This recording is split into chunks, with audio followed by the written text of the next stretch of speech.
The Golden State Warriors are all in. While the rest of the NBA waits and watches, the organization in San Francisco continues its full court press to land LeBron James in free agency this offseason. And if the plan works, it could trigger a chain reaction that brings back another familiar face, one that spent over a decade building a dynasty in the Bay Area. Hey, what's up everyone? Before we jump into everything today, that like button right there is what decides if this video hits hundreds or thousands of people. 1 second is all it takes, but the impact on this channel is massive. Go ahead and hit that like button right now. Seriously, it's the simplest thing you can do, and honestly, the best way to back this content up because every single like pushes this further. So hit it now. The scenario goes like this: LeBron James signs with Golden State. Draymond Green, who has been an unrestricted free agent but is widely expected to stay, re-signs simultaneously. At that point, the Warriors would still have 2 roster spots available, and according to sources close to the situation, those spots could be used to pursue a reunion with Klay Thompson, the 4-time NBA champion who left the organization 2 years ago. On a recent Bleacher Report live stream, insider Jake Fisher was asked directly whether a Thompson return to Golden State was realistic. Fisher said there were some difficult feelings on Thompson's end when he departed the Warriors. He noted that during the 2024 free agency period, Thompson's 2 main destinations were either the Los Angeles Lakers, where he could team up with LeBron, or the Dallas Mavericks, where he ended up playing alongside Luka Doncic. But Fisher also pointed out that Thompson has had interest in playing with LeBron in the past, and suggested there would be genuine excitement from both sides, the Warriors organization and Thompson himself, about the idea of finishing things on a high note together. The narrative writes itself a championship reunion, one last run with the core that built the Warriors into an NBA powerhouse. The most realistic path for Thompson to get back to Golden State would be through a buyout with Dallas. Fisher said he has not heard any concrete rumblings suggesting both parties are currently exploring that option, but he did not rule it out. If a buyout were agreed upon, the Warriors would almost certainly be Thompson's top destination, and he would likely sign for the veteran minimum. It is worth noting the kind of roster Golden State would be assembling if this all comes together. With LeBron James, Draymond Green, and Klay Thompson alongside Stephen Curry and Kristaps Porzingis, the Warriors would present a starting 5 with an enormous amount of playoff experience and championship pedigree. The full depth chart, as projected, would look like this: Stephen Curry and DeAnthony Melton at point guard, Brandon Podziemski, Klay Thompson and Will Richard at shooting guard, LeBron James, Guy Santos, Jimmy Butler's injured and Moses Moody injured at small forward, Draymond Green and Yaxel Lendeborg at power forward, Kristaps Porzingis, Al Horford and Charles Bassey at center. That is a deep, versatile squad. The obvious concern, however, is age. The Warriors would carry 6 players who are 36 years old or older on their roster. LeBron James is 41, Al Horford is 40, Stephen Curry is 38, and Draymond Green, Jimmy Butler, and Klay Thompson are all 36. That is a significant collection of veterans who will require careful management through an 82-game season. Still, at a veteran minimum salary, the Warriors would be difficult to fault for passing on Thompson. He made 38.3% of his 3-point attempts last season, a solid efficiency mark. He is no longer the elite perimeter defender he was at his peak, but he has reinvented himself as a serviceable defender capable of guarding the 3 and 4 positions in the modern NBA. The bigger question right now is whether LeBron James will actually choose Golden State at all. Most NBA insiders appear to lean toward James returning to the Cleveland Cavaliers, where he spent the earlier years of his career and helped deliver a championship. But the Warriors have not backed down from the pursuit. One Western Conference executive told Front Office Sports that he expects James to choose the Warriors, citing in large part the proximity of the Bay Area to James' primary home in Los Angeles. The drive between the two cities is roughly 5 to 6 hours, a factor that reportedly carries real weight in James' thinking as he tries to balance his basketball career with his family commitments and his production company based in Southern California. Mark Stein of the Stein Line reported this week that Golden State has been operating with genuine concern that Cleveland is the closest thing to a frontrunner in the sweepstakes. But despite that concern, the Warriors, and particularly owner Joe Lacob, have refused to pull back. The franchise is determined to stay in this fight until the very end. Nobody should count the Warriors out yet. This organization has experience pulling off moves that others consider impossible. If LeBron James walks through the doors at Chase Center this fall, the dominoes that follow could reshape the entire Western Conference landscape for the 2026-27 NBA season and beyond.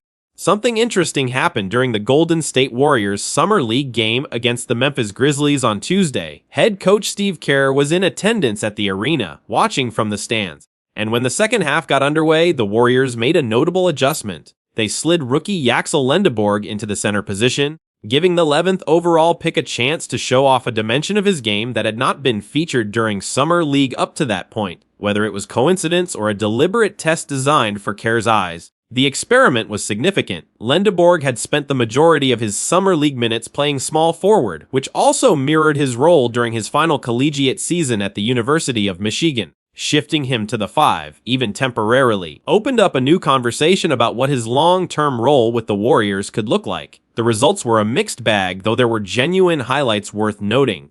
The biggest standout moment came in the first half, when Lendeborg physically overpowered Cam Boozer, the 3rd overall pick in this year's draft, before converting a floater near the rim. The play spread quickly on social media and raised eyebrows across the league. Lendeborg showed real size, strength, and the ability to attack defenders downhill, qualities that tend to translate regardless of position. He finished the game with 15 points on 6 of 12 shooting from the field, 9 rebounds, 3 assists, and 2 steals in just under 29 minutes. That was the team's highest scoring total on the night. His ability to get to the rim and finish in traffic was the most encouraging element of his performance, especially for a player who came into the league primarily known for his three-point shooting. The negatives were real too. Lendeborg committed 4 turnovers and 6 fouls, and the Warriors were outscored by 28 points during his time on the floor. The final score was 106-85 in favor of Memphis, the first loss Lendeborg had experienced in a Warriors uniform after going 4 for 4 to start the summer. The Grizzlies put up 59 points in the second half alone and shot an uncomfortably efficient 53.1% from beyond the arc for the game. Memphis also dominated on the offensive glass,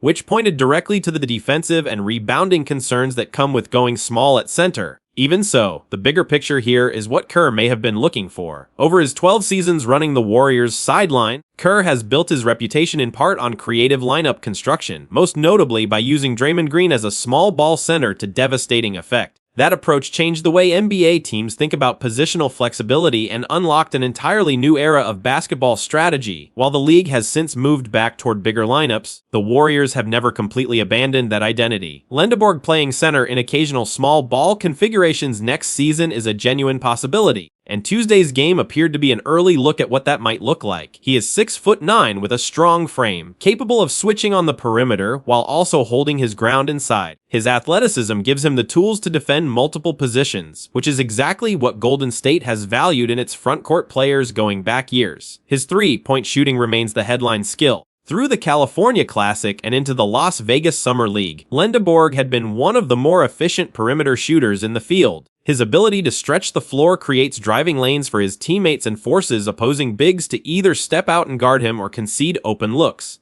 Against Memphis, he missed both of his three-point attempts on the night. Cam Boozer, for his part, shot just 4 of 12 from the field and finished with 12 points, 7 rebounds, 3 assists, and 3 steals, though the stat that he pointed to as being a game-high plus 35 and a convincing team win. The Warriors will try to bounce back when they face the New York Knicks in their next Summer League contest on Thursday, but regardless of the final score, the conversation coming out of Tuesday's game is clear. Yaxel Lendeborg showed something new, and Steve Kerr was watching every minute of it. That combination alone suggests that what happened against Memphis was not random. It was a preview of plans being drawn up for the 2026-27 season. The timing of this experiment also matters from a roster construction standpoint. Golden State is still waiting on the LeBron James free agency saga to resolve itself before finalizing the rest of its offseason moves. If James does sign with the Warriors, the roster will lean heavily veteran and experienced at the top.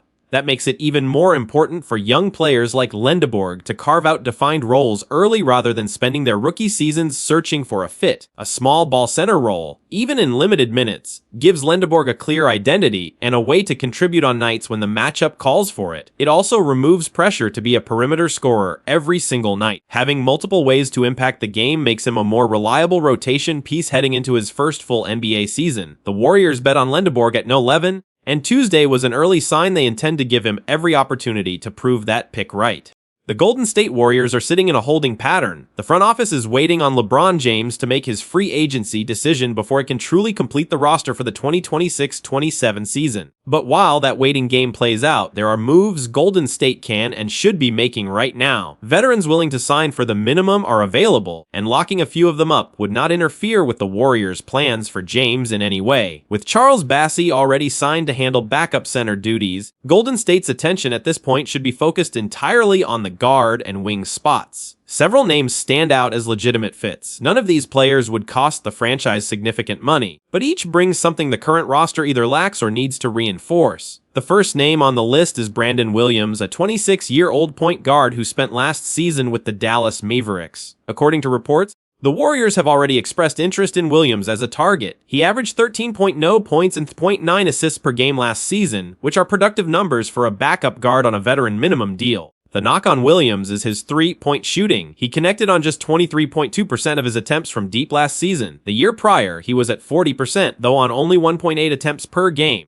Defenders sag off Williams regularly, which makes it harder for him to use his best tool: exceptional quickness off the dribble. Even if the shooting slump continues, his ability to score in the paint would give Golden State an interior threat it desperately needs off the bench. The second option is DeMar DeRozan, the veteran small forward who remains unsigned heading into mid-July. DeRozan's skill set is clear. He is one of the most reliable mid-range scorers in the modern game and has proven throughout his career that he can create his own shot in late clock situations. The concern with bringing him to Golden State is how Steve Kerr would use him. If DeRozan slides into a starting role, he could eat into the developmental minutes of Gui Santos, a young forward the Warriors want to see grow. But if the coaching staff treats DeRozan as a bench scorer, a microwave option during the non-Curry minutes, the signing becomes much easier to justify. His defense is a legitimate weakness, as he ranked in the first percentile in defensive estimated plus-minus last season. Still, at a veteran minimum, his offensive value outweighs that concern. Third on the list is Gary Payton-Tebele,